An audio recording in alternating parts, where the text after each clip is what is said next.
Good afternoon. On behalf of my board colleagues, I welcome you to the monthly work session for the Alamance Burlington Board of Education. Today is Tuesday, June 10th.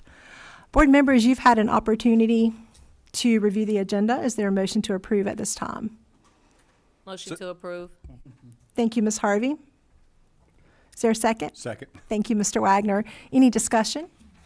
Hearing none, those in favor signify by saying aye. Aye. Any opposed? Motion carries unanimously, 7-0. I do want to take an opportunity to thank our special guests with us here this afternoon, members of our cabinet, special guests on the agenda, as well as our friends from the media. I believe at this time there is no Board of Education business, and I will turn the floor over to Dr. Fleming. Thank you, Madam Chairman and members of the board. I hope everyone is doing well today. The first item would be phone-free schools and an update or a continuation of our conversation, I guess you could say, from Yonder. I want to thank Emma Lynn Atkins for very quickly getting this survey out.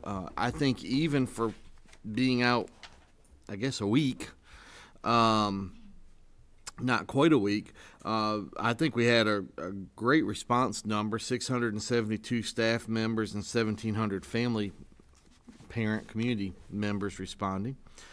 Few things as you look through here, you will see that there's no surprise here that on the staff side, I'll start with the staff side, you'll see there's no surprises here with the feelings towards cell phones in school. Most of them disagreed that cell phone use is necessary to support student learning and engagement. In fact, 83.6 was on the disagree side there. A strong agreement on policies and procedures that needed to be developed and looked at. Overuse of cell phones on social media platforms can increase the incidence of cyberbullying and harassment. Very strong response there. In fact, I think you're right around 95%. Kind of what I think is probably the most important question. I support a phone-free school solution in ABSS. You have about 71% response right there. Again, I mentioned the policies. One of the other points I'd like to list out in the open-ended questions is that, again, 98% believe there's negative consequences to cell phone use during the day. 91.6% either strongly agree or agree that students spend too much time on cell phones. Staff report spending significant time addressing cell phone use. I think that's no surprise there.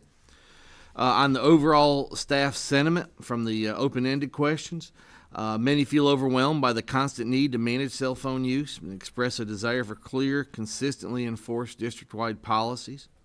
And there's a call for parental responsibility in managing phone use for the district to prioritize broader issues like behavioral and mental health. I think you definitely see where teachers do not want to be the ones responsible for, again, just taking care of the basket with all the cell phones collected. On the parental side, you'll see that is a solution that they are, or I say family side, parental side, community side, that's a potential solution, is just having a place for students to collect their phones. Again, on the family survey, 1,700 responses there. Some of the data highlights, and some of these are not necessarily the opposite, but may not have as strong of a congruence with the family surveys. There's a much more agreement that they are a necessity for learning and engagement. The benefits really come down to safety. Parents feel like as long as their students have their cell phones on them, they can get in touch with them in the event of an incident. We have some information on that. That's unfortunately how many of these school shooting incidents could have potentially gotten worse through cell phones by intruders potentially targeting where students were based on noises in the classroom and whatever it may be. So we want students to use cell phones once they get to the reunification point, not in the school while the incident is taking place. The best solution for restricting cell phone use, many respondents showed the need for clear policies and consistent enforcement by staff. A few suggested technology solutions like cell signal blockers. Just so everyone knows, we cannot block cell phone signals. That's a violation of FTC rules, FCC rules. So we can't put signal jammers or anything else in our school buildings. I hear that a lot. To do that, we just can't. Some additional thoughts from the open-ended questions. Again, the safety emergency communication. This was a recurring theme with many parents expressing the need to reach their child in emergencies, especially given concerns about school safety, and that kind of goes back to what I was sharing is the cell phones aren't always helpful in that situation, but I get where the parents are coming from. A lot of these trends are consistent with other school districts as they have implemented cell phone policies. Some felt this survey was a waste of time, that the district should be focusing on bigger things like staffing, teacher pay, and addressing core educational issues. I wanted to make sure I highlighted that to let you know that that was a concern. I will not read this whole thing to you, but happy to answer any questions. I do believe we are either at a point that we need to decide to move forward or to just hold off and wait for what may come out of the state.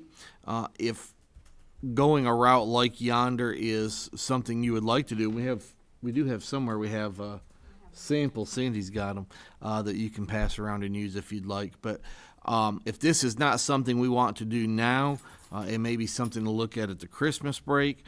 I will tell you that whenever we do it, if we do it, it's going to be very important that we have time with staff to go over the procedures, the policies. It must be very uniform across the district, depending on the grade levels we choose. As I've talked to other district leaders, they've made it very clear to me that it really comes down to teachers. Teachers have to enforce this, as well as obviously principals as well. But it has to be consistent or it will not work. We've worked through a lot of the issues as far as how it would work with students leaving and all that. We would have the locks and go bags if there was a reunification or a evacuation of the school. That would not be a concern. Really what it comes down to is cost. At this point, we have carved out some funds that could potentially go either to our fund balance or we could use them to pay for whichever components of Yonder that you are interested in. But I want to leave this with you in a discussion for the board in how we move forward. If we do move forward with Yonder, we would have to vote on that contract at our next meeting because we would have to have some lead time to get this ready before school started. So, Madam Chairman, I will pass this on to the board. Thank you, Dr. Fleming. Questions from board members, comments?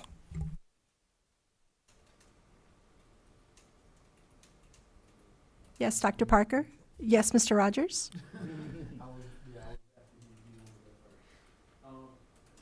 So, thank you to getting us back the results of the survey and getting the survey out quickly.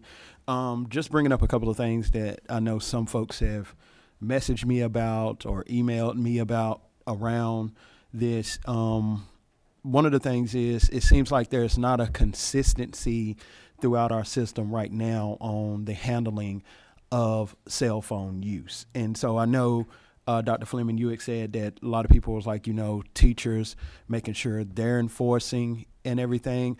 I think too, it has to be the principals because even reading through this survey, I think some of the teachers even stated in their responses that they're not really addressing it too much more because of the fact that it doesn't seem like anything is happening past them trying to enforce it. So I think that's, regardless of whatever we do, I think that's a big piece. And then I guess another concern that came up was folks just talking about the cost of doing this and have we looked at any other cost-effective measures to do it. And I think one of the responses that I saw on here was a mention of Broadview Middle School's, I guess, policy or the way that they handle it. And then I even reached out to a couple of teachers and admins that I know in some surrounding districts, because of course this is not exclusive to ABSS. And I want to say maybe in Guilford, they had said that like at the elementary school, it was not really an issue. At the middle school, I think they had told them that students couldn't have them. They weren't doing pouches or whatever. The only time that a student would have an access to their phone was right before school, or any of those students that are staying for like an after school activity, they could then. And then at the high school, they were saying that they were using the calculator pouches, I guess, in the classrooms, and that when the student came in, that was, they would put their phone in that pouch, and that's where their phone would stay during that time of the class. And the only other times that those students were using theirs was in transition. So I was just thinking about what other measures, maybe cost efficient wise or cost effective wise, that we maybe could look at, because I know even looking at our current policy that was adopted back in 2019 around wireless devices and communication devices, even on the liability piece, because I know that's another concern, is that students are personally and solely responsible for the security of their wireless communication devices. The school system is not responsible for theft, loss, or damage of the cell phone. And I know currently that sits because we don't have a pouch or somewhere for them to specifically put it away. But I think about like the Chromebooks now, I think we have them sign off on a liability piece, even if we were collecting those cell phones. So I just wonder if that might be a way to go about this if we did not go the Yonder pouches way. So there are a few ways. Really, your only cost-effective way right now would be, you mentioned the calculator pouch or the shoe. They also have shoe pouches you can hang on the back of the door. The issue there again is liability, and who is liable. Is it the teacher individually? Is it the school district? Obviously, just because we have it in policy doesn't mean someone couldn't push the issue. I want to reserve my comments on that for the legal team behind me, because they may have more to add there. But your only cost-effective way really is for that teacher to be collecting cell phones, putting them in their desk, putting them in a basket, putting them in the pouches, something along those lines. There are some other options that, again, will hold the phone, like a charging locker. There are some options out there to do that, but again, we're the ones holding the phone. They're not on the student. Right now, if a student is holding that phone, you need a lesson on how to use it, don't you? Yes. I'll show you here in just a second. The only way right now to take the school district off of the liability would be for those students holding the phone in a way that they always have access to it. That is what I do like about the Yonder, is that they can keep the pouch on them, they keep the phone on them, and the only way for it to be unlocked is through that. Now, can a kid go to the bathroom, cut into it? Sure, they can, but then there's consequences to that. Some people say, well, what would happen if they cut the pouch open, or they busted the lock on there, the magnet on there open? Well, they could do that, but there obviously would be consequences to it.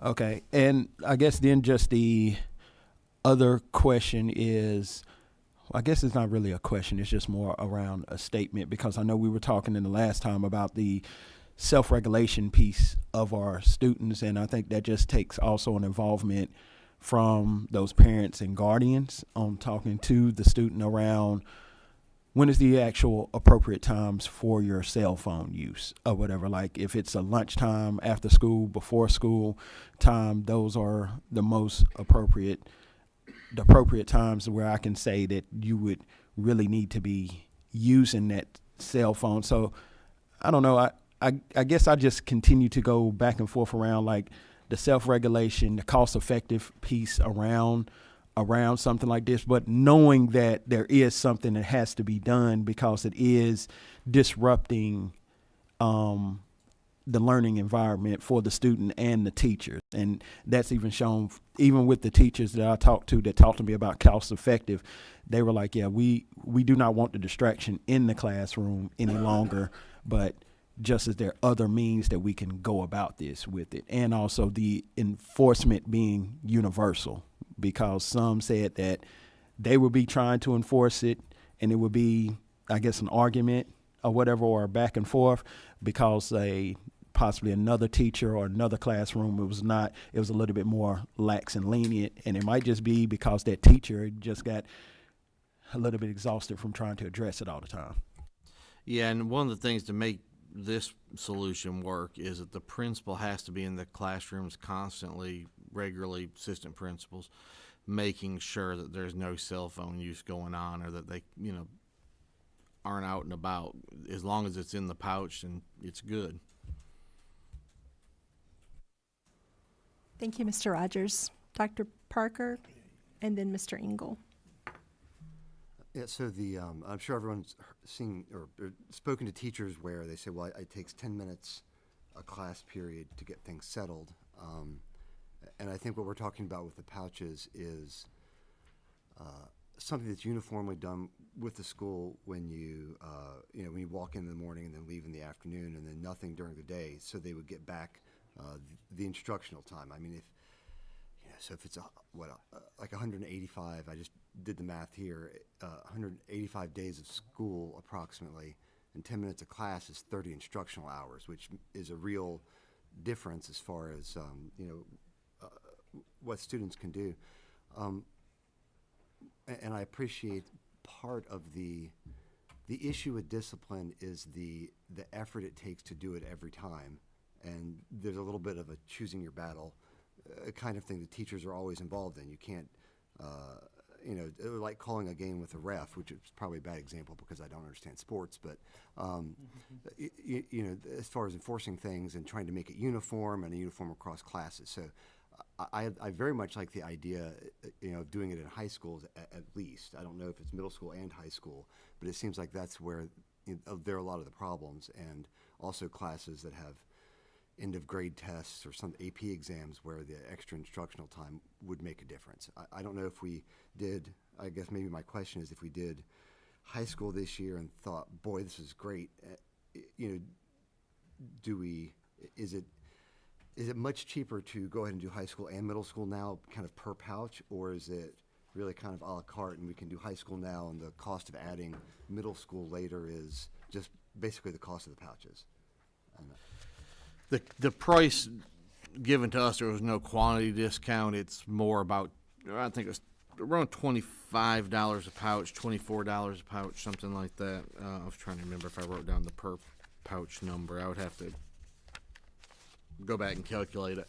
And that's without any final negotiation. I know one of the things is we would need additional locks to make sure we were over, or I guess they're actually locks, but to magnet locks to make sure we had an overabundance of them as well. But I will say one thing personally about this policy is I think, well, what if someone took my cell phone, for an entire work day because there are a lot of updates or something? And I think we've all gotten so reliant on you having them available all the time. But I think in the school environment, and there have been environments where I've had to turn on my cell phone, it's manageable, even if people feel anxiety just contemplating it right now. So, I think as far as the schools, I think high schools are definite, and I'm open to middle schools. I'm not sure the scope of the problem for the two, and I didn't know if you had any thoughts from that standpoint. It goes back a little bit to, hopefully this is related, it goes back to what Mr. Rogers said on the self-reliance piece.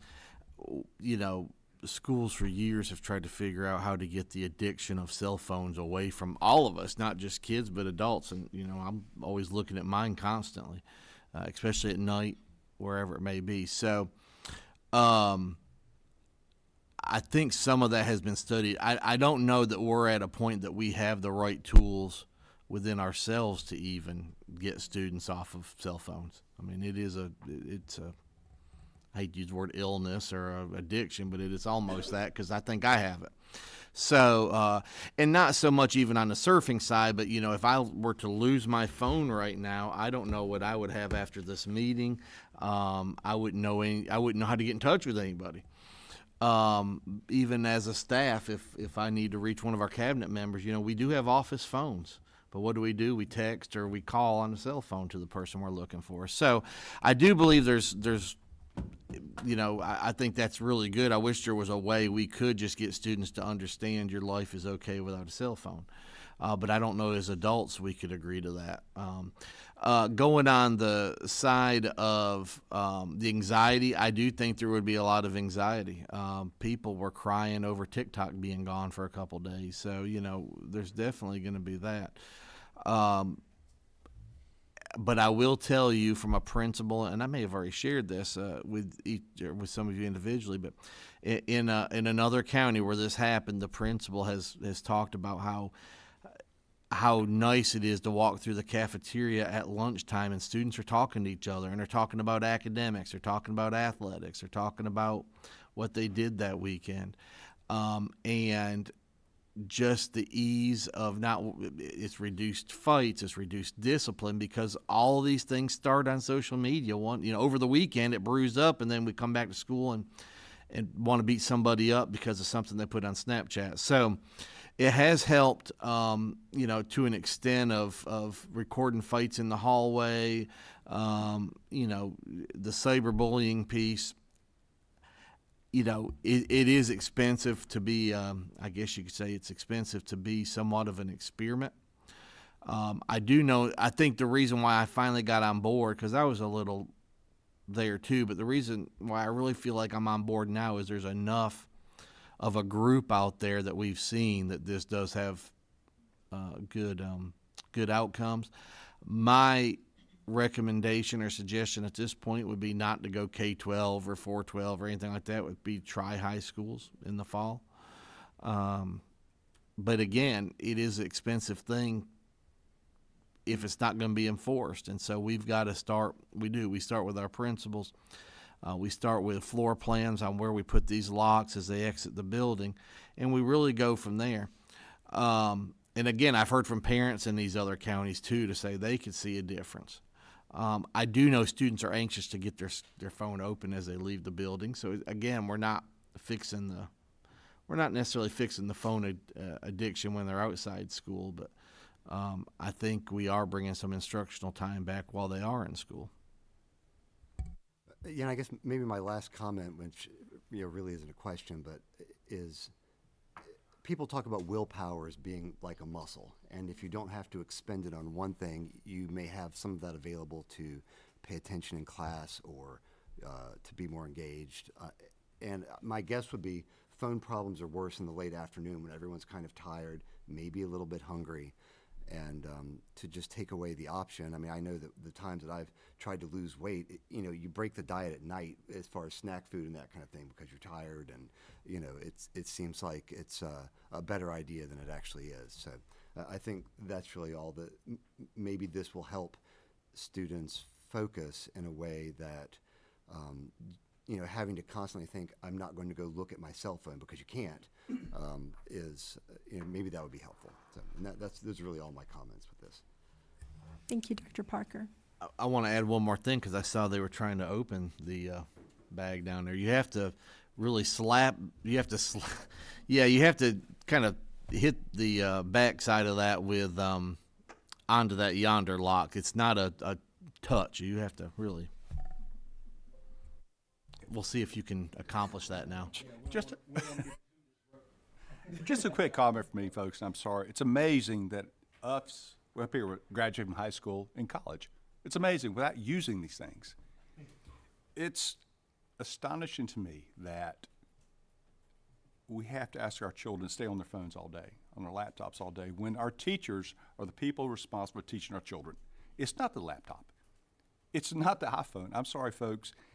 It's about teaching proper education to our kids. And I can't justify spending $95,000 on something that's just probably not going to work, because these kids have to understand their teachers are the people responsible for them.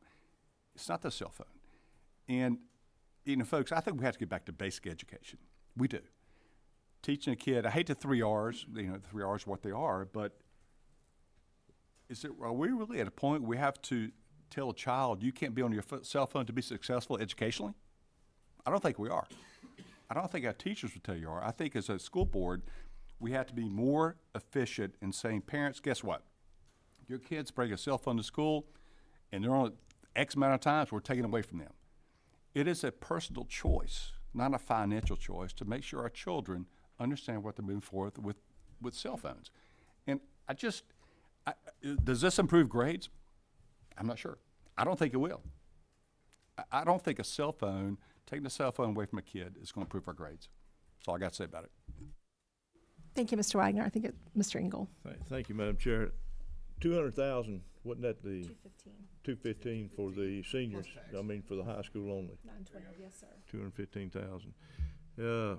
One of the things that we've got, that dark cloud still hanging and we don't know where it's gonna land, and that's the General Assembly. The law has not been passed yet. We don't know what it's gonna say totally. I mean, we can read it, and pretty much understand it. But maybe we need to just postpone this until we find out just exactly what they do with the law. Thank you, Mr. Engel. Ms. Harvey?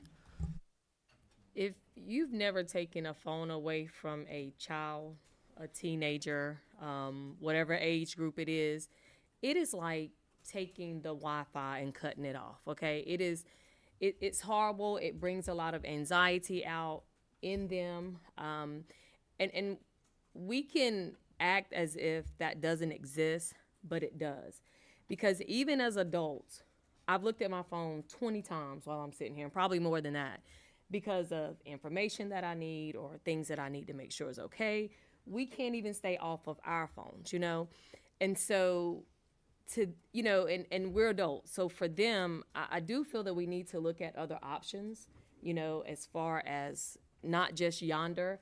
And I'm not saying that there is not a problem with cell phones within the classroom, because there is, and I have children, so I know. But I do think that, if we spend the $215,000 and no one enforces that they use the Yonder bag, then we're back in the beginning. We've not accomplished anything. So I think that, maybe we should look at other options if there are other options out there. And even if we do decide to go with Yonder, I don't know that right now is the right time. And don't get me wrong, because I do stand behind our teachers, and I do stand behind the fact that, losing instructional time is major, because we want our kids to learn and we want them to thrive. But I do feel that right now, $215,000, it is a lot of money when we kind of don't know where we are right now when it comes to budget and finances and things like that. So, I just think that we should maybe source out other options and see what there is. Thank you, Ms. Harvey. Dr. Hall? I just want to thank you all for gathering this data. As a researcher, to be able to collect 2,300 people's data in such a short period of time was amazing. I wish I could do that with my own surveys. I understand that as a big budget, this is a big implications, but I like the idea of thinking about it being proactive as far as what we can do. If we're not willing to spend $25 to $30 per student to be able to have an option to make it a better learning environment for our students, I think that's a real, what are we doing here? I mean, Charles was talking about, the thing about return on investment of the amount of time that might be gained from using these type of devices could be really valuable. If it budgetarily just is impossible to do that, then I do think being proactive and thinking about what a proper cell phone policy is that can be implemented across grades could be useful in working with teachers and the principals to be able to help maintain that, I think is the next step that we need to do. I think we need to be proactive and try to get ahead of this as opposed to just being reactionary and waiting to see what Assembly does. Thank you, Dr. Hall. Any other questions? Yes, sir. Because Mr. Engel made me think about something, because he was talking about the General Assembly possible bill or law that might come down. So has there been any word from, I might know the answer already, but there been any word from the General Assembly because of the fact of this? Would they be providing any grants or funding for if we wanted to do something like this? I will let you take. Well, let's say I'll let you. You can definitely add more to this. We have had a conversation with our senator on that. I think originally she was really open to potentially finding some funding there, but with two things. One, with the availability of funds at the General Assembly or with the state right now, especially when it comes to Western North Carolina relief and really some other expenses. There's conversations out there about potentially extending the tax cuts and all. They're really worried about where the money will land. So I don't know that it was never a promise, and I don't want anyone to think that she did promise that. She did not, but she was open to it. I think now probably some of that has dried up. The other issue is, if I had to guess, I would think there will be a cell phone policy in the budget. It's been passed by the Senate and the House, two different bills, two different versions, and so they will have to find a compromise of what that will look like. And typically now your big, particularly education, but now a lot of policy ends up in the budget. The issue is the House. Matter of fact, I had a legislative update from superintendents this morning. Now the conversation is the disagreements between the House and Senate again on those on extending the tax cuts, and we may not see a budget until September now. The conversation is that they will maybe work for a couple more weeks, go home for the 4th of July, and then not come back until early September. So that is the conversation that's being had. But I will say, I think regardless of yonder, we as a cabinet and working with our principals do need to find a good cell phone policy, if you will, without yonder, and start there. Because I don't want to go spend $200,000 if the state says we might give you 100 of it or something. So. Or all of it. But I do believe a cell phone, as I've worked through this with Yonder, I do believe a good cell phone policy starts with everyone, and it starts with 100% compliance, but also it starts with no warnings potentially too. We will tell all students there are to be no smartwatches or phones seen within that building without a doctor's note, obviously for those students with medical needs such as an insulin monitor. It's kind of a one strike and the phone's gone type of situation. So I think this is something we've got to be very strict with. Thank you, Dr. Fleming. Thank you. The only thing that I will add is just to kind of echo Dr. Fleming and what a lot of you have said. Whether we do Yonder or we explore other options, I think this survey is very clear that we need to do something. I mean, we've got a cell phone policy that is not serving the purpose I think that it's intended. So I think for the board and the superintendent and our principals or leadership is, what does it look like? So at least we're having those conversations, which I think is a start in the right direction and trying to be proactive. So we will, any other comments on this one? Because I know we got the 672 from staff, is there any way to get, I guess, more feedback possibly from staff, the principals and teachers and everything on that? Could we break it down by grade, grade levels, whether it's elementary, high school, or middle school? And then that way and we can guesstimate where the biggest problem is, but then that way you kind of know where the biggest problem is with the cell phones. With this survey we cannot, because we didn't ask that information, but we could ask zone and grade level, and we could ask more questions or ask some questions geared towards what have you seen, is this a huge issue at your school? We can come up with some questions that would, but the key is on the demographic side is making sure we get the school and at least the zone, if we don't want to go all the way down to the school, and grade level.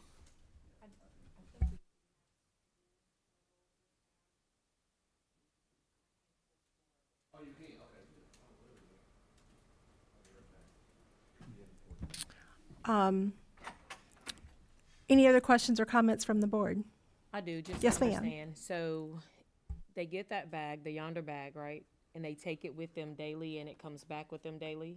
It is checked out, my understanding, and Emily Lynn, correct me if I'm wrong, my understanding it is checked out to that student as a Chromebook. So they're responsible for that bag. The typical longevity of the bag is about 4 years. So if we do high schools, as a freshman, they would, and they would keep it. It would be in their possession just as their Chromebook is, if we were to pursue that. Emily Lynn, anything else you want to add? Don't mean to put you on the spot, but Dr. Fleming left. No, that's fine. We can develop a new survey to dive a little deeper on some data for staff, and we'll work through that. Okay. Yes, sir. I do think that it's interesting looking at some of the discrepancies between staff and then also the parents, and trying to help educate the parents as far as what those issues are, make it clear for them so that they're aware of what they're not seeing. Great points from everyone. Thank you. So I believe he is taking a call in regards to the budget. So is it I can open up the next agenda topic for the board budget, for the Board of Education budget update. I can tell you that perfect timing. I'll let you, if you're willing, I'll let you update on the budget, kind of start that conversation. Yes, well, I got to get my thoughts together here. I will say that,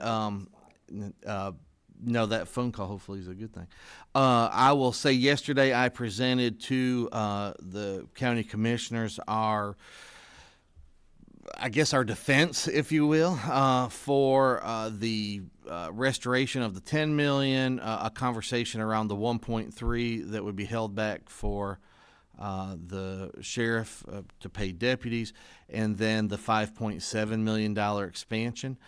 I will say most, if not all, but close to all, of them were very open, I think, in what I shared.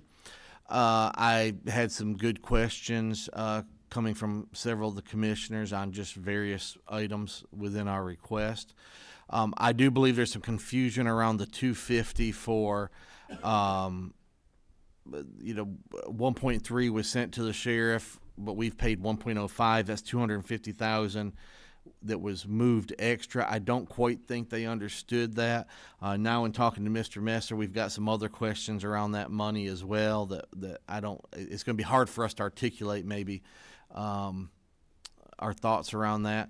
But I do know that they were meeting today, and I believe there may potentially be some other conversations here in just a little bit. I feel like we have some advocates in that group that want to help the school district out as much as possible. And so we're kind of working through some of that. Thank you, Dr. Fleming. And I'll open it up to questions in just a moment. But I do want to thank Dr. Fleming, Mr. Hook, and Mr. Messer for being there yesterday. Dan and Tamika joined us as well. And you guys did an incredible job at making sure that the county understood and the community that we're really just, those are the needs. And we tried to do that in a very transparent way. So I really appreciate you being there to advocate for the schools. Questions or comments? I know it may be premature or a little bit early, but we are hoping to know something. They are still meeting. We left to come here, so they are still there meeting, is my understanding. Hopefully we'll know something. They were moving around some of the adjustments and some of the proposals from different commissioners, but about the time they got to education, it was 12:20, so we had to scoot out. So I'm hoping we'll have more information before the Monday night meeting when they're anticipating a vote for budget approval. If you guys have comments or questions, I'll be glad to try to help in any way I can.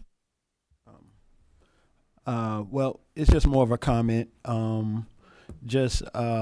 Thank you, Dr. Fleming, for your presentation yesterday. Thank you to Mr. Messner, Mr. Hook for also being there, and the board members that was there.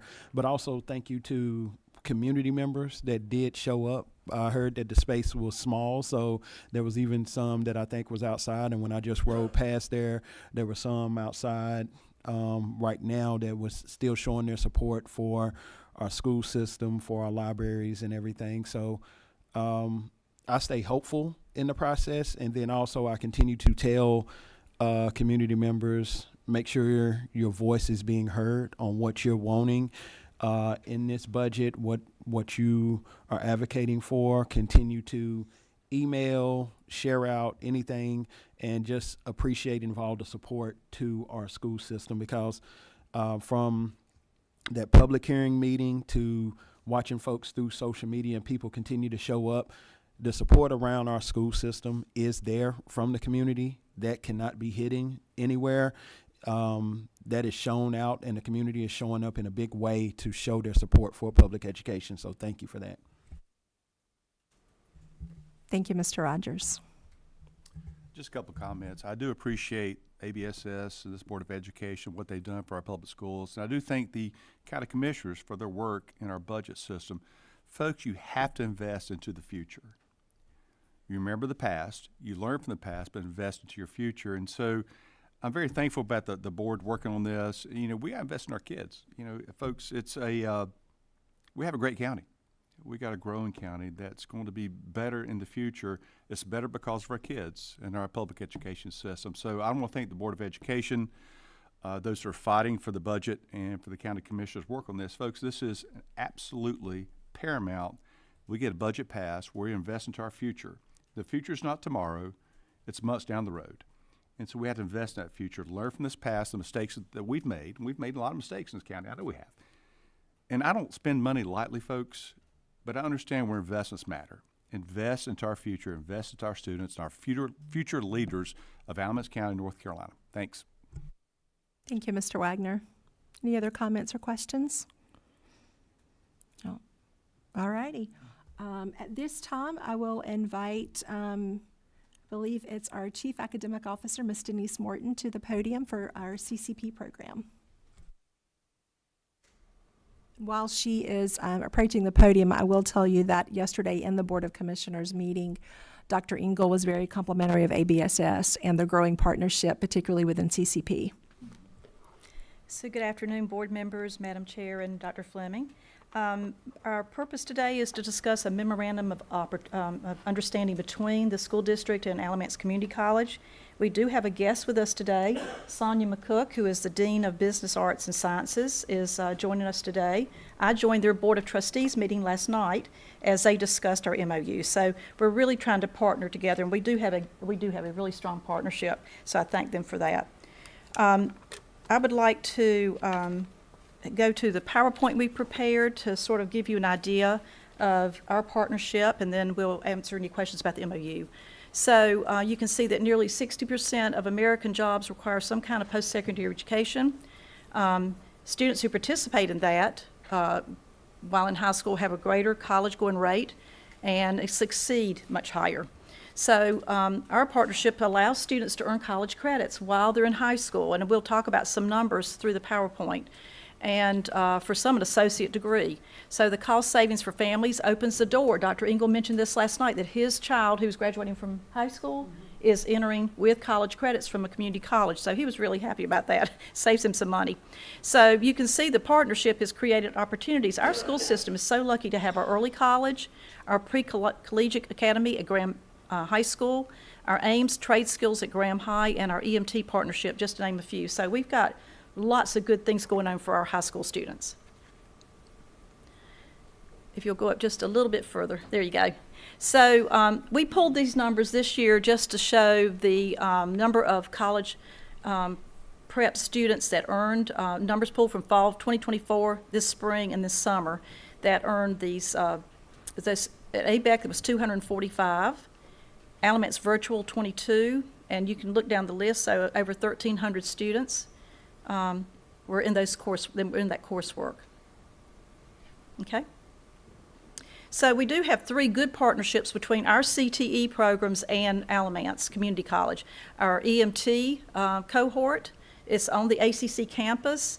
ABSS CTE students are provided transportation, supplies, and credential vouchers, and ACC schedules class on ABSS schedule. So that's another sign of a really good partnership between us. We have welding at Graham High School.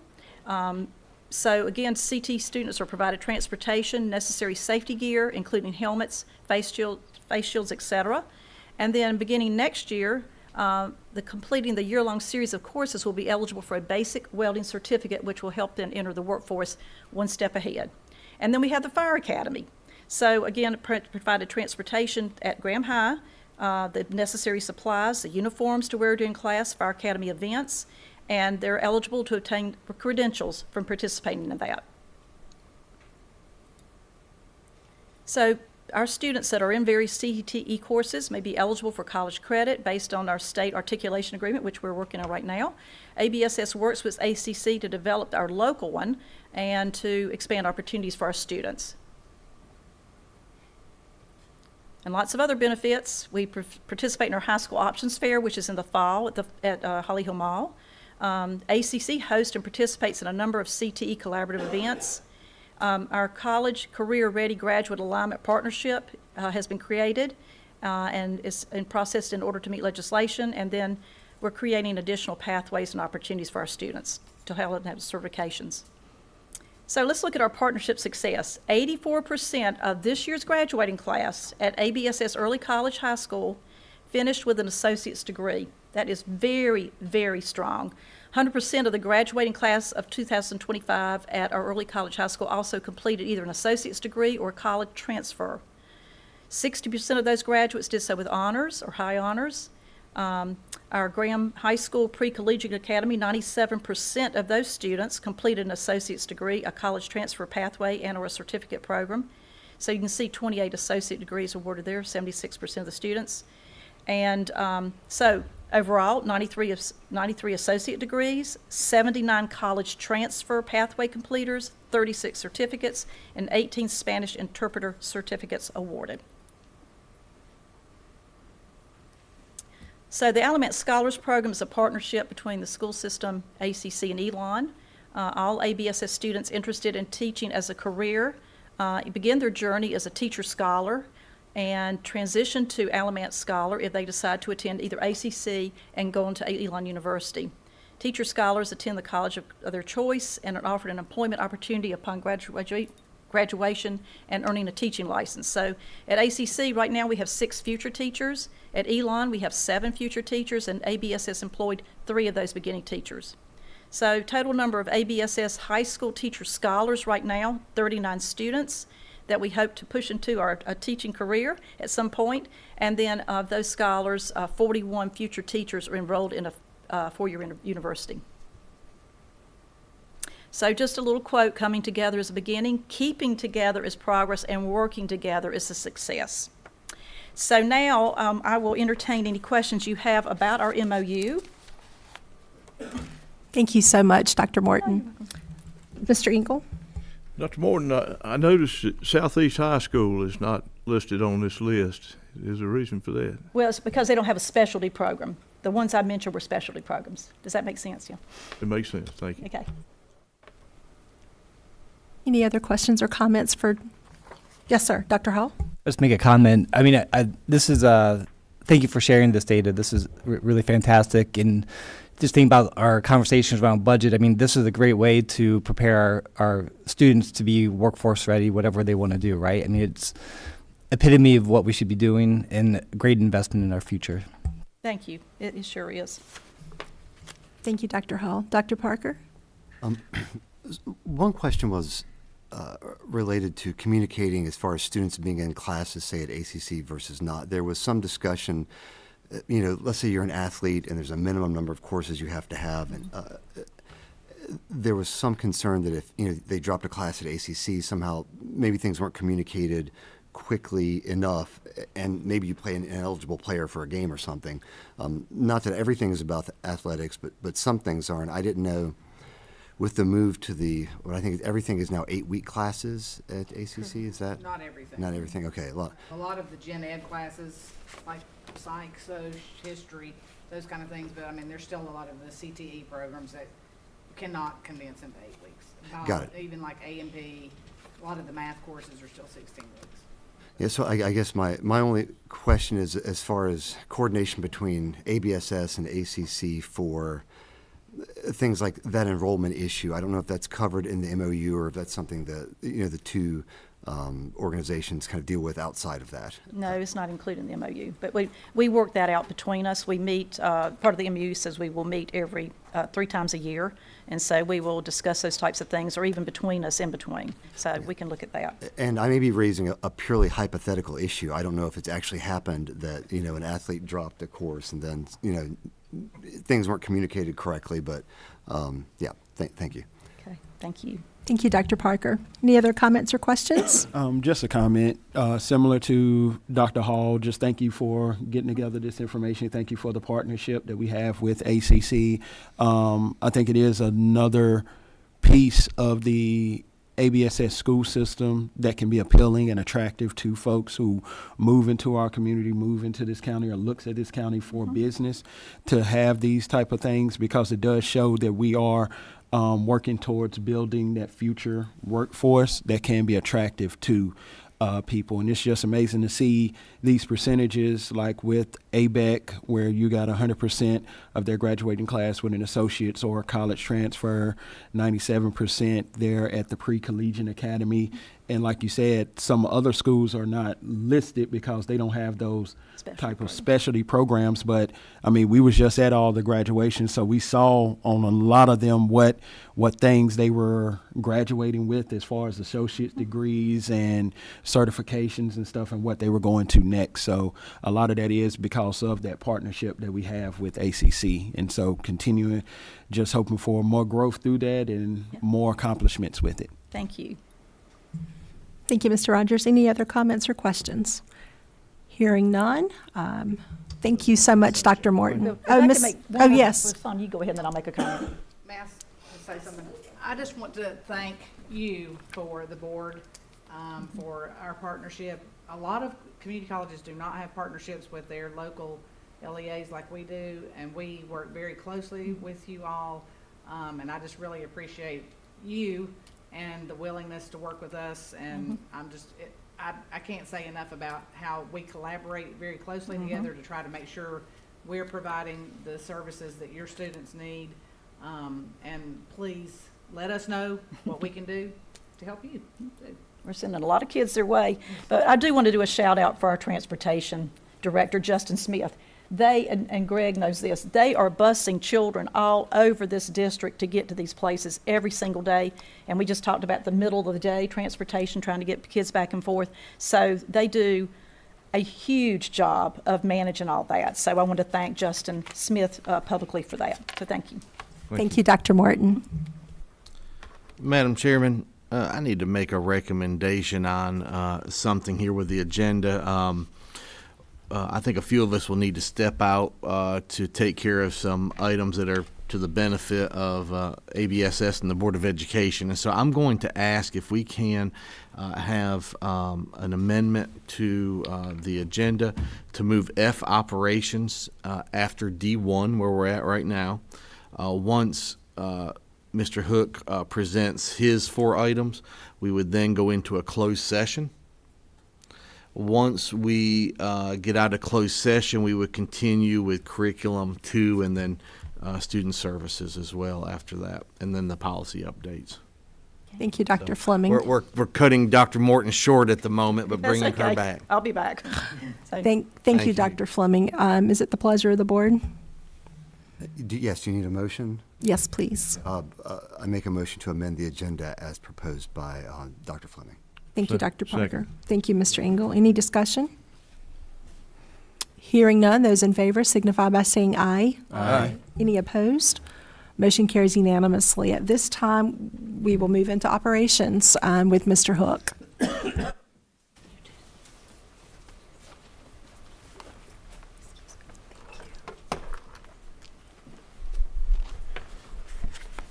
Madam Chair, Dr. Fleming, members of the board, the Operations Division has 4 items for you today. The first item is a contract amendment to an existing contract with REI Engineers for construction administration duties related to the Graham High School roofing project. The roofing company is outside of the expected time for completion at this point. So we have to continue to pay REI for this much-needed service.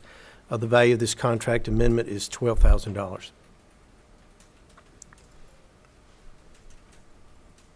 Thank you, Mr. Hook. Questions or comments from the board? Mr. Hook, the only question I would have, so the current contractor's out of the days to serve the closest, correct? They're out of the... Well, we wanted to see substantial completion at 270 days, which is what was written into the contract. Some foreseeable and some unforeseeable events have occurred. The contractor's doing a very good quality job, just a little slower than we'd like, but we need to continue paying for construction administration.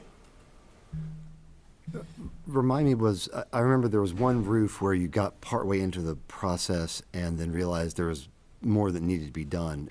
Is this the Graham High School project, or am I thinking of a different? No, sir, that was Graham Middle School. Got it. That's probably why I was confused. Any other questions or comments? I believe this is a voting action. Is there a motion to approve as presented? Motion to approve? Thank you, Mr. Wagner. Is there a second? Second. Thank you, Dr. Hall. Any other discussion? Hearing none, those in favor signify by saying aye. Aye. Any opposed? Motion carries unanimously 7-0. Thank you.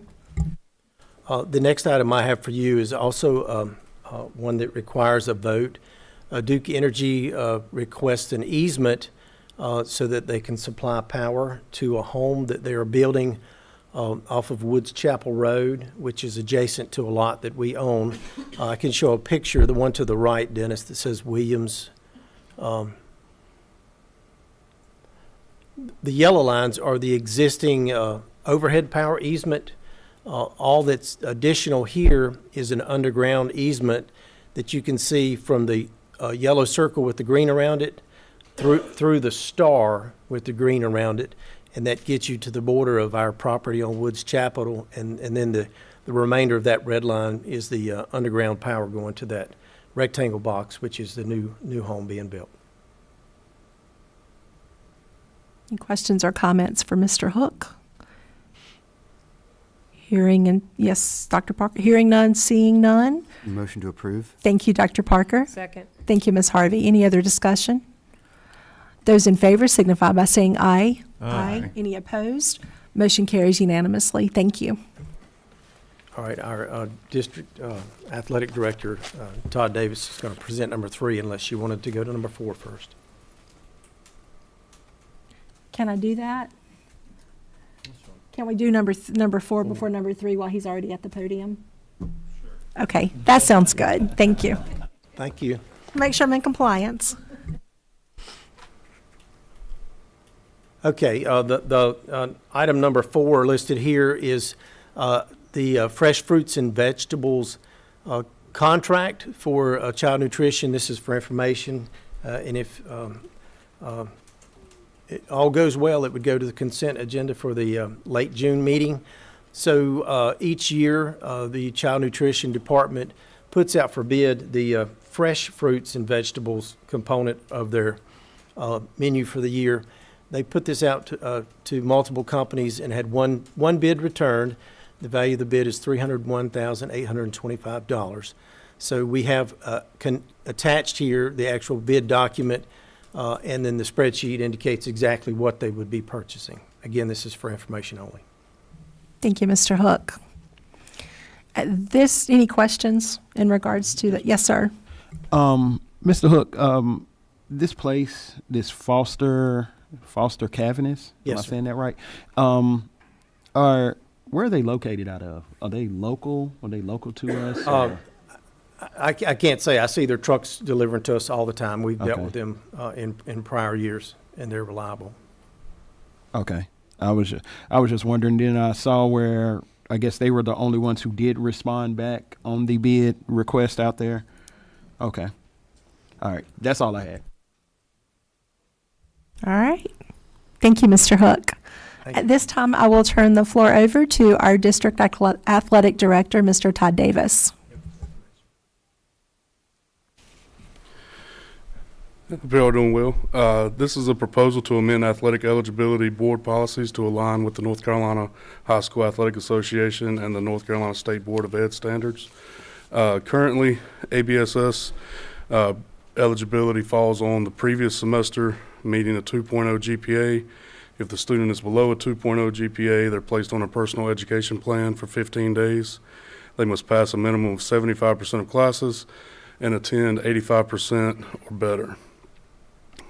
So that's current. Current High School Athletic Association during the previous semester is pass a minimum of 70% of classes and show sufficient progress towards promotion or graduation. They also follow the 85% or better attendance. So common scenarios that we see with this, with GPA, so a student could get an A and 3 Ds during the previous semester and be ineligible, giving them a 1.75 GPA, and they're placed on a PEP contract.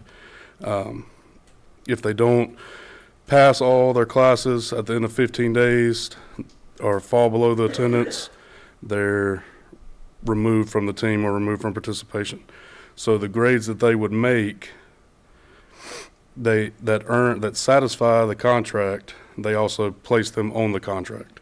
So we're very contradictory there. The PEP contract, it basically is just an increased workload on our athletic directors, and the 15-day period is drastically different for a fall or spring athlete than it is a winter athlete, just on where that 15 days falls in the semester.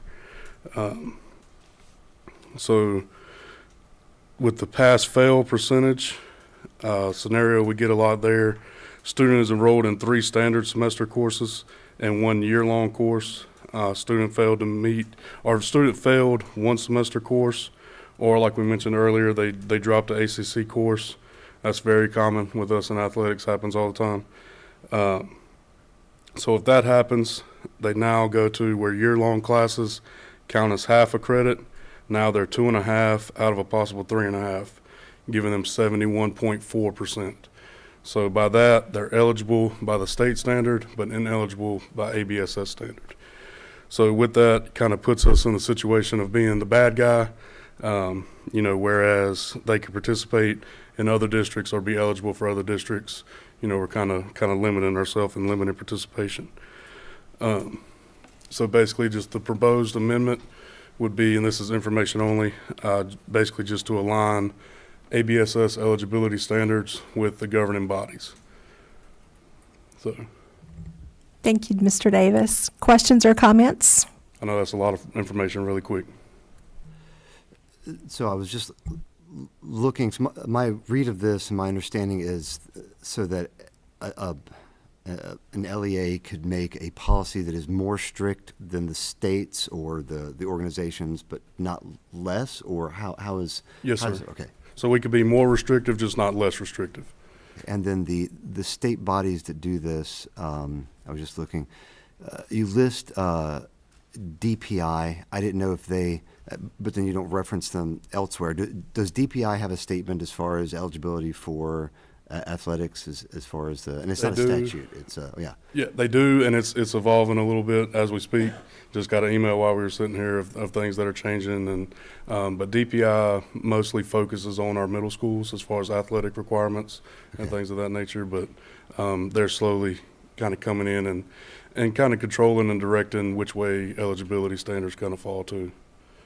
And I have a question that may be something to take offline that's mostly related to this, but to be considered a full-time student, is that, like for high school, is that 2 classes, or is it, how many, I guess I'll just leave it there as far as, what would you need to be a full-time student eligible to, as far as number of classes? 3 courses. 3 courses, Mhm. okay.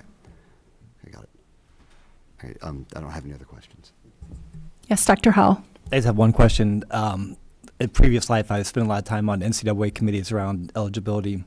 So I'm just curious for the sufficient progress towards promotion or graduation. I think that's where it gets a little bit at Dr. Parker's question about like how many classes. I mean, so is there a percentage that they have to have like to be meeting semester by semester, year by year to help them be going towards that, or how is that determined? That's a great question, and that's kind of a statewide question, but Really, it's just, it falls on that they pass 70% of their classes. And that example I gave of dropping a course or year-long courses, we fall in between 70 and 75 a lot, more often than it seems. I know that seems kind of impossible, but with year-long classes, it happens quite often. Does that answer your question? That's kind of. Any other questions or comments for Mr. Davis? Yes, Ms. Harvey. For me, I think it's a great idea to be on board, with the same ideas. I just talked to a parent the other day, and really within this same situation where one person says one thing and then ABSS says something totally different. In this, I didn't see anything about attendance. Does that have anything to do with it? Or It does. So we currently have the 85% attendance, and that's now kind of the state is kind of retaking that over. Where it used to fall on us, now it's the state. So if somebody exceeds that, we have to do an appeal and all that fun stuff. Thank you, Ms. Harvey. Dr. Parker? One thing that I've heard a lot about is as far as the number of days a student would have to wait if they're transferred within the district. And I don't know if the proposed changes, I'm not sure where we are with regard to what the state organizations say, and if this changes any of that. As far as, I think we had said at one point it was, if you transfer within, it's basically, it was a year and then it was 6 months, I think. Still 6 months. Still 6 months. Okay. And I didn't know if aligning, if this does anything to align with the state, or if there's not really. I'll just let you comment there, maybe ask a follow-up. So the state doesn't really care where the kids play. They just more concerned from LEA to LEA. So as long as they fall under the ABSS umbrella, we could put them wherever. So our standard is they sit a semester. The state's recommendation is a year. But again, we're keeping kids out of sports. We want them involved. We want them, in our protection, so to say. Got it. That sounds good. I wanted to make sure we weren't more restrictive than the state as far as a requirement here, but it sounds like all of that's been considered, so thank you. Yes, sir. Other questions or comments? Hearing none, I will thank you, Dr. Davis, or Mr. Davis, for sharing that with us. Sorry. I believe at this time, Mr. Engel has a motion for us. Thank you, Madam Chair. Board, I make the motion that we enter closed session pursuant to North Carolina General Statute 143-318.11A3 to preserve attorney-client privilege. North Carolina General Statute 143-318.11A6 to consider confidential personnel information protected under North Carolina General Statute 115C-319 and 115C-321. Thank you, Mr. Engel. Is there a second? Second. Thank you, Dr. Parker. Any discussion? Hearing none, those in favor signify by saying aye. Aye. Any opposed? Motion carries unanimously. At this time, we will move into closed session. Thank you.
We are back in open session. At this time, I will invite Ms. Anderson to the podium for our personnel report.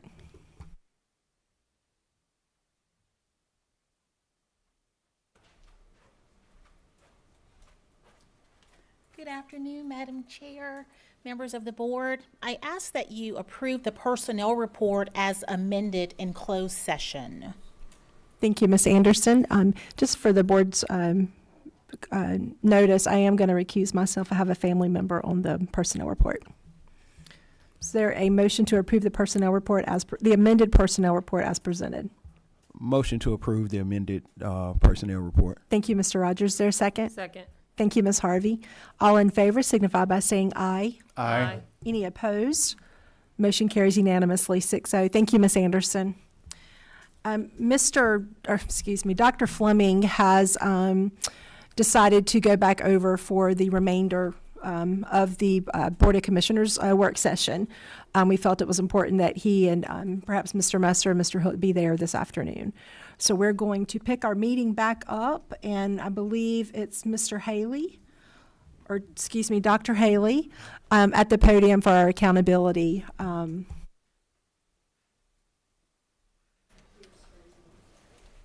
Our alternative accountability model.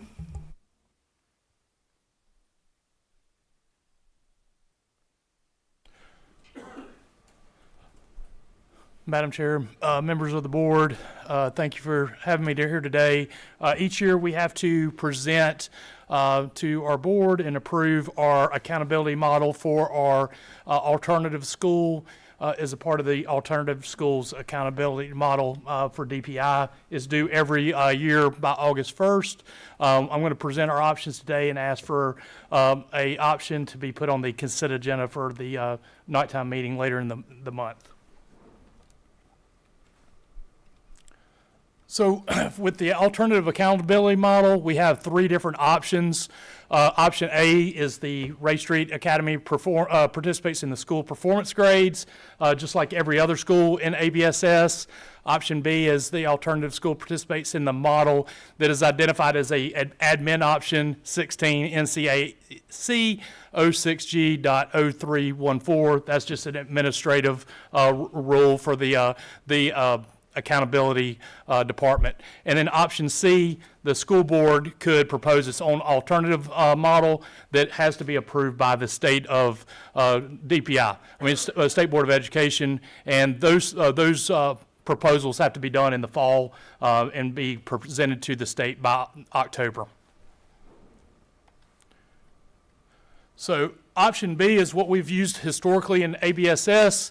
We have three components: student persistence, school achievement, and school growth. I'll go into each one of those briefly in the next slide.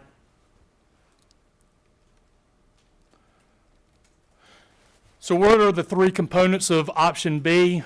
Student persistence is the percent of students enrolled throughout the year who remained enrolled in any NC public school throughout the end of the year. So if they go to Ray Street and then they leave, as long as they stay in attendance for the rest of the year, they would count in the student persistence. Student achievement is just like the rest of the schools that are in ABSS. EOG scores, EOC scores, because they do have middle and high school students. They take both ACT work keys, graduation rates, and math course rigor, which math course rigor is every student that completes Math 3 by the time they graduate. So they would get, that's part of the component, just like it is for the high school accountability model.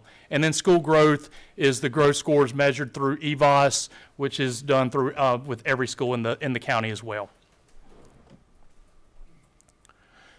So how do we get our total score? Is 20% persistence, 20% achievement, and then 60% growth. As you can see up here, I've laid out scenarios, A, B, C, and D. If there's all the components are there, or if it's missing a component, you can see like scenario B, if student persistence is not, if there's not enough students available over the time to make up that category, then we would just calculate 25% of achievement and 75% growth. So whatever component might be missing, that's how the total score is made up. And that really depends year to year how many kids are in each grade level, what courses they're taking, because they may have this year a bunch of kids in English 2, but next year there's no kids in English 2 for the school. So it really varies from year to year. You can't predict what which component is actually going to be present from year to year.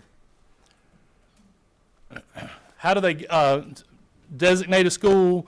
As you know, with our regular school accountability models, we have letter grades, but for the alternative school models, we have progressing, maintaining, and declining. So it's an increase of the overall score from the previous year by at least 3 points to be progressing, and maintaining is an overall score from the previous year where it's less than 2 or more than 2.9 points to be maintaining, and then a decrease in would be 3 less points than the year before, okay? When there's insufficient data, we have to choose how we're going to handle this from the school. So you have 2 different options. You can return scores to the home school or use 3 years of data. Historically, we've used we've returned scores to the home school because of the minimal numbers that we may have in different grades and different courses and stuff. That's been the better option for us historically than using three years of data. So for your options is option A, to participate in the model using school performance grades, and that's one where it can add to the total number of schools that have a D or F within this in the system. Or option B, use the model that we've historically used. And option C, like I said earlier, you'd have to propose a a state board of education model that would take place in the fall if you wanted to change that. But we're recommending that for the night session, that we vote for option B for the alternative school accountability model. So, anybody have any questions? Thank you, Dr. Haley. And I see our Ray Street principal has joined us this afternoon as well. So special hello to Mr. Bayless and for your work over the years at Ray Street with your staff and students. Questions or comments for Dr. Haley or Mr. Bayless? I guess just more maybe a question for Mr. Bayless. With the option B, do you feel like that has been a good, efficient option for Ray Street? Okay. Any other questions or comments? We will see this. Oh, yes, ma'am. Just wanted to tell Principal Bayless, thank you for all that you do over there at Ray Street and continuing to keep our kids safe and just continuing to keep their spirits up at all times. So thank you. Thank you, Ms. Harvey. Any other questions or comments? Hearing none, we will see this on our evening agenda later this month. Thank you, Dr. Haley. Thank you. Thank you. I believe we will welcome Dr. Denise Morton, our interim academic officer, back to the podium. Okay, we have some field trips to discuss, I believe. So the first one is we have some CTE students from Southeast High School are asking for approval to attend the conference in Orlando. It's from the Family, Community, and Career Leaders of America, the FCCLA, and they'll leave July 4th and come back July 10th. And both students and advisors will participate in this valuable leadership opportunity. You want me to take one at a time and let the board, or just go through both? We can do both and then take questions. Thank you. And the second one is we have some 5th grade students at Alexander Wilson are planning a trip to D.C.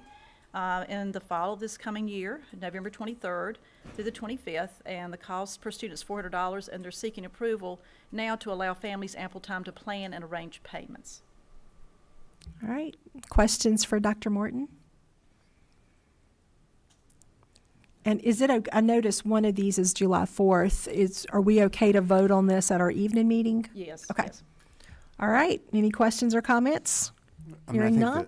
Yes, sir. One quick question. So I think a typical question for instance, the Alexander Wilson trip is, are there is there funding available, or for students that maybe can't afford it, or their families can't easily afford it, or how is the planning for that handled? Yes, the principal and her staff always take that into account and make plans to help raise funds for those students.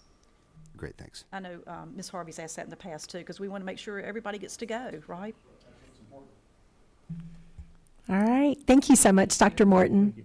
At this time, I will welcome Dr. Christy Davis to the podium, our Chief Student Services Officer.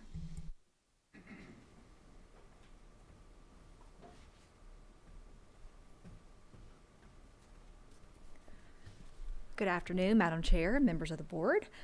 So I first come to you with a service agreement with Blazer Works Incorporated. We have actually had this agreement with them for the past 3 years. This agreement pretty much is within our EC department. It's for hiring and managing contracted employees.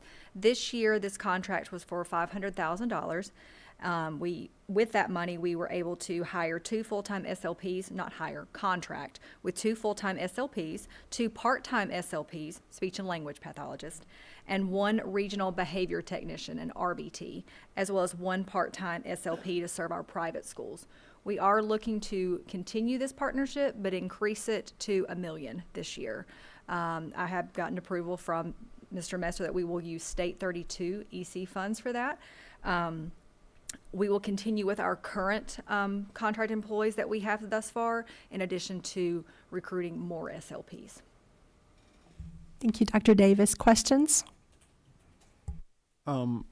So, Dr. Davis, with this increase, you're hoping to get more of the SLPs, because I know this has been a position that's been hard to fill and get people in that role. This is definitely where we will focus our efforts to recruit more SLPs. Okay. And you said in there too that it also has to hire an SLP for the private? Yes. For proportionate share, we also have to, within our federal 60 grant for EC that we get our federal money for, we have to serve a portion of our students in private school, and we choose to serve them for their speech and language services. Okay. Yeah. I think I remember maybe you speaking on that at another meeting around the services. That's how that we've we done it have for to years. offer. Okay. Thank you. Yes.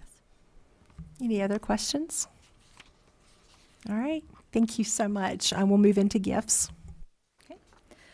So I have 2 gifts. Lori Moss has donated $1,000 to Graham High School golf team. The funds will be used to support the golf team and purchase necessary equipment. And the second is Readathon has donated $10,498.50 to E.M. Yoder Elementary School. Funds will be used to purchase classroom and instructional materials. So that is a total of $11,498.50 for this month. Any questions for for Dr. Davis? We will see these again on our evening agenda. But special thanks to both of those donors. Thank you. All right. At this time, I will invite Ms. Anderson to come back up from our Chief Human Resources Officer for 2 policy updates.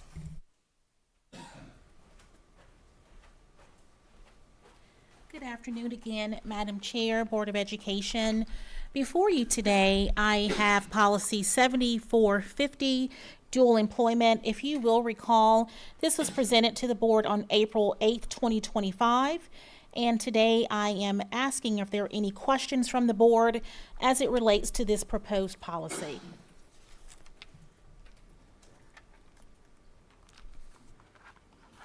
Any questions or comments from the board?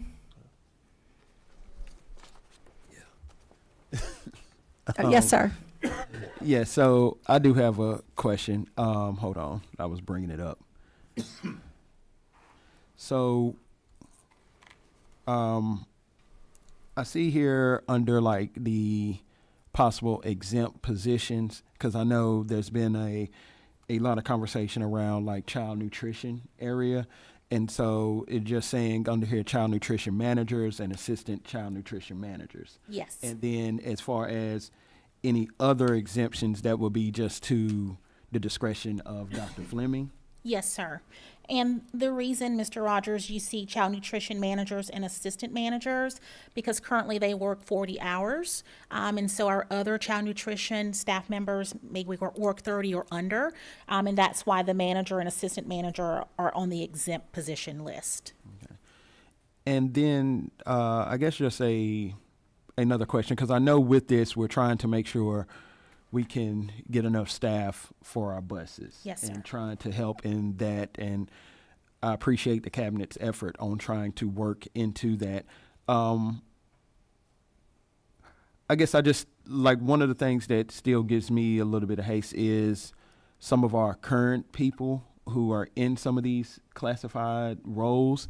You know, what they signed up for at the time was for that role that they're in. Not saying that some of them would not be willing to drive a bus. So I just wonder, I know we done talked about this a couple of times and I didn't bring it up before because the more I've been thinking around it, had we ever looked at the role of, if someone decides to be a dual, making it more attractive, possibly without going this route where it's a requirement of maybe adding on $1 to their current role or $1 to some type of raise to, if they decided like, hey, I'm a TA, but I will also be a bus driver, and maybe make it more appealing to them, or some type of incentive type of thing for them to take that on, just outside of maybe of a requirement in their duties. Yes, sir. And we currently have 11 teacher assistants who are doing exactly what you've described, Mr. Rogers. Also, we have a data manager. We have 1 staff member in technology, 7 in our cafeteria. We also have 2 custodians, and we currently have 27 certified staff that are all assisting. So they're doing exactly what you're saying. They're taking on that additional duty to help support. And I will tell you that with all of that additional support, we were still short 32 bus drivers. And so what happens as a result of that, I'm sure you all hear it from our families, our students are arriving late and they're getting home late. Our bus drivers are having to run double, triple routes. And sometimes, as you are aware, that adds additional strain to our drivers. And so this was just an option that we wanted you all to explore, but certainly we do have staff who are already assuming what you've described. Okay, that's all I have right now. Thank you, Mr. Rogers. Dr. Parker? So in Section D, the exempt positions, the last bullet, maybe this is just the conscientious grammarian in me, doesn't seem to be an exempt position. It's people who might be required to actually have the dual employment as far as the CDL. I didn't know if that belongs there. And I guess maybe a second, which isn't actually the question, is the intention of this at this point is to have this be new hires, but it could be applied to current employees if necessary. Is that the thinking? Yes, sir. Okay. Got it. Thank you. Any other questions or comments? Is it your intention, Ms. Anderson, for this to be on the consent agenda for the evening meeting? Yes, Madam Chair. Okay. Any other questions or comments? And I'm bringing this up because this was brought up to me from a couple of folks that I guess had a concern around the dual employment, is maybe this not being on as far as the consent agenda, maybe being another agenda item, just because then you might have people who come to that meeting and actually speak around this actual thing. So we'll add it as an actual agenda item so we can have more discussion and then may or may not take a vote that evening. Would that work, Ms. Anderson? Pleasure of the board. Okay, perfect. Thank you. Yep.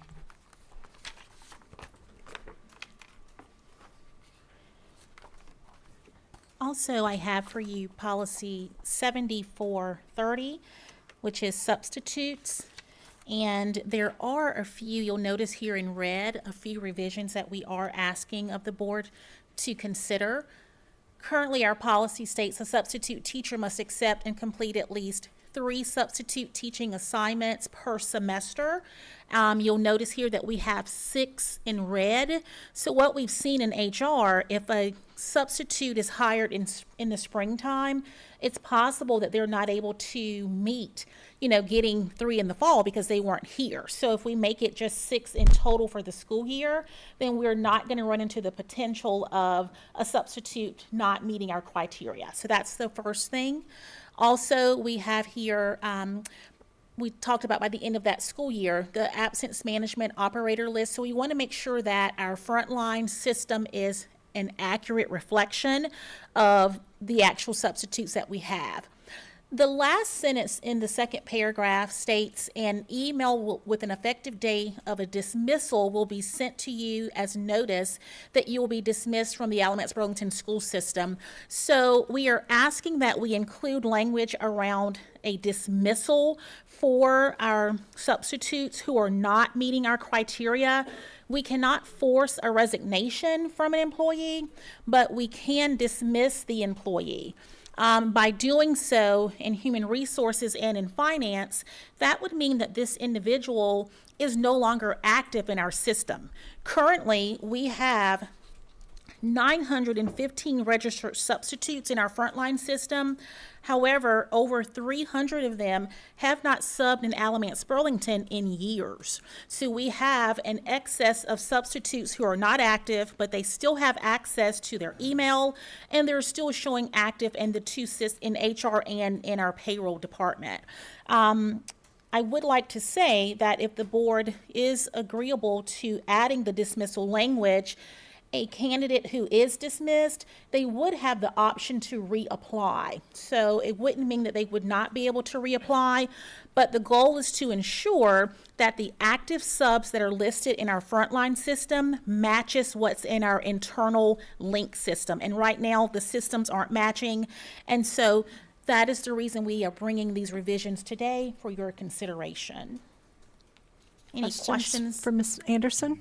And my comment was going to be whether, if you were dismissed, you would be eligible for rehire, and you've already addressed that. So I'd really no other questions. Real quick, Ms. Anderson, I appreciate your work on this. As we discussed at the last board meeting, we just need to clean up the data a little bit Yes, so we sir. understand what's there. And we have 900 people that's eligible to teach, but thank you for your work on this. Appreciate Thank you, that. sir. Madam Chair, can I just make a quick comment on this? 'Cause Yes, sir. typically, if an employee is dismissed, they would not be eligible for rehire. And so we may either need in the policy or internally to specify that if a sub is dismissed or moved to inactive status for this reason, they're eligible for rehire. But we don't want every substitute who's been dismissed to be eligible for rehire, because that might not make sense. Does that make sense?